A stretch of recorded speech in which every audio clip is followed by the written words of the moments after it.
కాలుకి ఇట్లా పట్టుకొని ఇగో ఇట్లా ఇట్లా నడిచి హైలైట్ ఏంటంటే ఒక సైడ్ ఏమో నొప్పి ఉంది అన్నాడు, ఇంకో సైడ్ ఏమో పట్టుకున్నాడు. అక్కడ దొంగ దొరికిపోయాడు. అంటే నాకు ఈడీలు వచ్చినప్పుడు సిబిఐలు వచ్చినప్పుడు చలి జ్వరాలు వస్తాయి, కాళ్ళు. అంతేందుకు ఇంకా బెస్ట్ ఎగ్జాంపుల్ తొందరగా గుర్తుంటుంది, లిక్కర్ స్కామ్ లో ఈడీ సిబిఐ ఎంక్వైరీకి కవిత హాజరు కావాలి అనగానే చలి జ్వరం అని చెప్పేసింది. చలి జ్వరం అని చెప్పింది కదా, మళ్ళీ 3 రోజులు టైం ఇచ్చారు. ఈ అమ్మాయి చలి జ్వరం అంటే 2-3 రోజులకి తగ్గేది కదా, ప్రాబ్లం అయ్యేటట్టుందని చెప్పి ఆమె కూడా నడుమిరిగింది అన్నదా, కాలో చేతు మొత్తానికి చేతి డ్యామేజ్ అయిందని పట్టు కట్టి చేతి అంటే మళ్ళీ 4 రోజుల దాకా ఇబ్బంది ఉండదు కదా. అవును, ఇదంతా స్టోరీ ఎందుకు చెప్తున్నావు మైపాలన్న అంటే వీళ్ళ గత చరిత్ర అంతా పచ్చి అబద్ధాలు. గతంలో జ్వరాలు దొంగ జ్వరాలే, గతంలో చేతులు కాళ్ళు ఇరిగినాయి అనేది దొంగయే, ఇప్పుడు కూడా తొంటి ఇరిగింది అనేది దొంగనే. ఎందుకంటే ఎన్నికల్లో ఓడిపోగానే ఇరిగిపోతుందా? సర్జరీ కూడా చేసారు సర్జరీ యశోద హాస్పిటల్లో కేటీఆర్ వాటలు ఉన్నాయి కదా, హాస్పిటల్ అందే కాలు అయినదే తొంటి అయినదే ఇరిగింది అయినదే, కొడుకు అయిన మనిషి అల్లుడు అయిన మనిషి కూతురు వాళ్ళే, ఈ హాస్పిటల్లో డాక్టర్లు కూడా వాళ్ళే. అసలు యశోద హాస్పిటల్ ఎవరు నమ్ముతారన్నా? నీ కరోనా టైంలో ఒక కరోనా పేషెంట్ పోతే రోజుకు ₹1,00,000 బిల్లు వేసిర్రు అన్న, 20 రోజులకు 20 లక్షలు వేసిర్రు.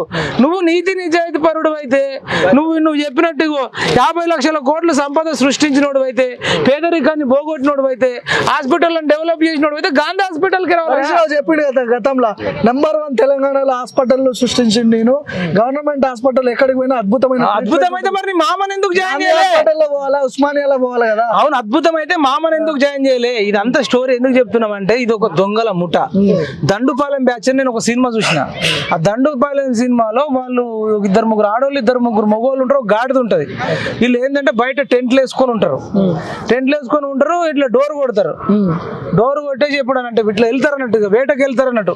ఒక ఆడమని ఫస్ట్ పంపిస్తారు, అమ్మా ఆకలి అవుతుందమ్మా కొన్ని మంచినీళ్ళు ఇవ్వండి అమ్మా, ధూపు అవుతుందమ్మా అని చెప్పేసి ఇట్లా డోర్ కొడతారు.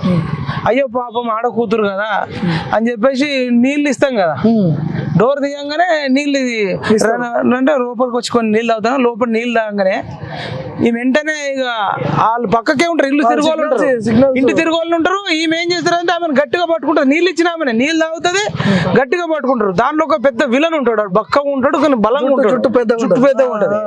ఆడేం చేస్తాడంటే ఇక వాడికి ఎంత సైకో అంటే వాడు ఆమె మీద కూర్చొని, అంటే ఆ లేడీ మీద రొమ్ము మీద కూర్చొని వీడు చాకుతోని ఇట్లా గొంతు ఇట్లా కోసినప్పుడు, అంటే వాడు డైరెక్ట్ చంపినా వాడికి తృప్తి ఉండదట. ఇట్లా గొంతు కోస్తున్నప్పుడు ఆమె ఇట్లా అరుస్తుంటది కదా, సౌండ్ అంటే గొంతు తర్వాత రక్తం గారే సౌండ్, ఈమె ఇచ్చే సౌండ్, అది విన్నప్పుడు ఇట్లా ఇక ఇట్లా ఒక 1000 అంటే ఎవరెస్ట్ శిఖరం ఎక్కినంత, వరల్డ్ కప్ గెలిచినంత, 100 కోట్లు 1,00,000 కోట్లు దొరికినంత పవర్, ముఖ్యమంత్రి అయినంత, ప్రధానమంత్రి అయినంత ఆనందం అన్నట్టు వాడికి. అట్లాంటి వ్యక్తులు అంటే మంచినీళ్ళు ఇస్తే ఇట్లా కోసే రకాలు. ఇదంతా ఎందుకు చెప్తున్నావు అంటే దండుపాలెం బ్యాచ్ కంటే కల్వకుంట్ల బ్యాచ్ అనేది ఇంకా డేంజర్ అని చెప్తున్నా. వాడన్న ఒక్కోళ్ళది కోస్తుండు గొంతు, 50 లక్షల మంది నిరుద్యోగుల గొంతు కోసిర్రు కల్వకుంట్ల కుటుంబం. అంటే ఆమెనన్న వాడు దండుపాలెం బ్యాచ్ లో వాడు ఒక్కసారి చంపితే 5-10 నిమిషాలలో చచ్చిపోతుంది.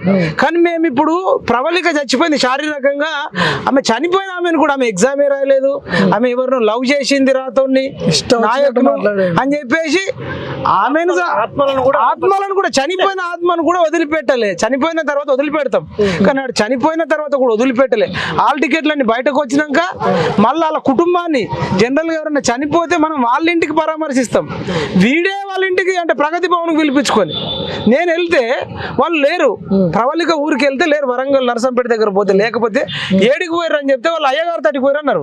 అయ్యగారి తట్టుకు ఎట్లా పోతారన్న, చనిపోయింది మొన్ననే కూతురు అంటే, లేదన్న అయ్యవారి తట్టుకు పోయింది అంటారు. అంటే మాకు ఇక్కడ ఇంటర్వ్యూ ఇస్తారని చెప్పేసి అయ్యవారు ఎవరని చెక్ చేస్తే కేటీఆరే.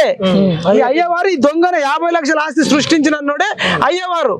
ఆ అయ్యవారు ఎట్లా చెప్తే మళ్ళీ బయటకు వచ్చి ఫస్ట్ టైం ఆమె ఏమన్నది, వీడి చదువులో మన్నుమడి వీడు ఉద్యోగాలు వేయకుండా నా ఇంటికాడ నా బిడ్డ బతికేది, వీడు ఉద్యోగాలు నోటిఫికేషన్ వేయడం వల్ల ఆమెడికి పోయింది, లక్షలు అయినాయి, ఆ ఉద్యోగం రాలేకపోతే వాడు జాబులు అమ్ముకుంటే నా కూతురు సూసైడ్ చేసుకొని చచ్చిపోయిందని చెప్పింది. నిజానికి వాడు జాబ్ లేకుండా ఇంత బాధ ఉండకపో, జాబ్ లేచి అమ్ముకున్నాడు. అవును, నువ్వు డైరెక్ట్ నేను అమ్ముకుంటా అని చెప్పి అమ్ముకునేది ఉండే.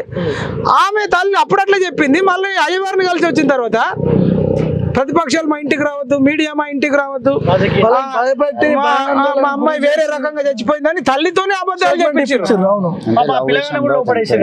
ఆ పిల్లగాడిని అన్నప్పుడు ఏం తెలియదు ఆయనకి. వాడు ఏడుస్తున్నాడు మధ్యలో వాడిని అన్నిరికిస్తున్నారు అంటున్నాడు. ఇప్పుడు కవిత గాని కేటీఆర్ గాని ఇంకా మొగోళ్ళు అయినా ఆడోళ్ళు అయినా వయసులో ఉన్నప్పుడు ఎవరితోనన్నా అబ్బాయిలతో అమ్మాయిలతో సాధారణంగా మాట్లాడతాం. అది వ్యక్తిగతం.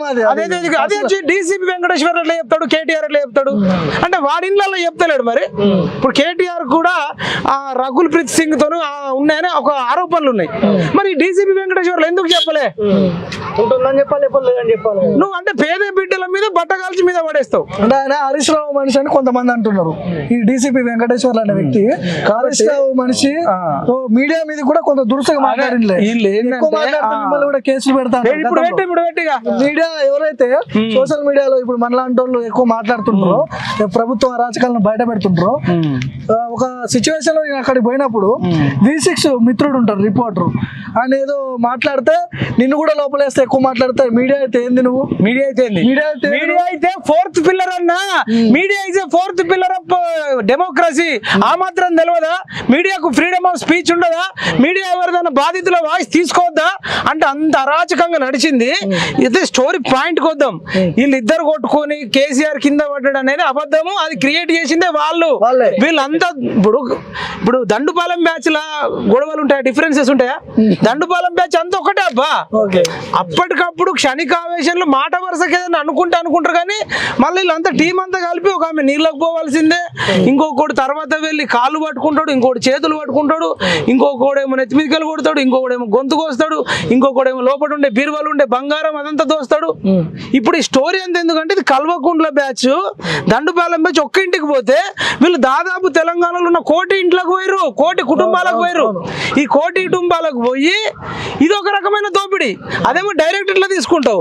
ఇదేంటంటే ఇప్పుడు మన దగ్గర GST ట్యాక్స్లు అన్ని కట్టించుకొని మల్లారెడ్డికి 600 ఎకరాలకు 60 లక్షలు ఇవ్వడం, కేసీ రావుకు 300 ఎకరాలు ఉంటే 30 లక్షలు ఇవ్వడం.